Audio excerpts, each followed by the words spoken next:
প্রায় 20 মিটার দূরে ইঞ্জিন খুলে পড়ে গেছে, তাই না? 20 মিটার দূরে হবে। কি অ্যাক্সিডেন্ট! একেবারে আশ্চর্য। একজন সেনাবাহিনীর কর্মকর্তার গাড়ি জানা গেছে, এবং তারা রাত 3টার দিকে এক সাধারণ অ্যাক্সিডেন্টে 4 জন লোক ছিল। 3 জন সম্ভবত মারা গেছে, একজন বেঁচে আছে। আমরা কিছু কাপড় চোপড় বা যে রক্ত দেখতে পাচ্ছি, এগুলো সব হয়ে গেল। গাড়িটা দেখছেন কীভাবে খুলে বিচ্ছিন্ন হয়ে গেছে, বলে বিশ্বাস করা যায় না।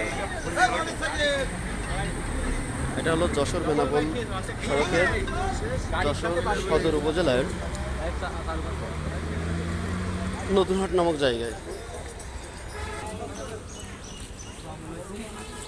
প্রিয় দর্শক, যশোর বেনাপোল মহাসড়কের বেনাপোল একটি জায়গায় আনুমানিক রাত 3টা থেকে 4টার দিকে গাড়ি মারাত্মক দুর্ঘটনা ঘটেছে।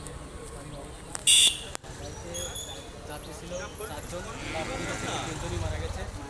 জানা গেছে যিনি বেঁচে আছেন তার বাসায় একটি মারাত্মক দুর্ঘটনা এই যশোরের যে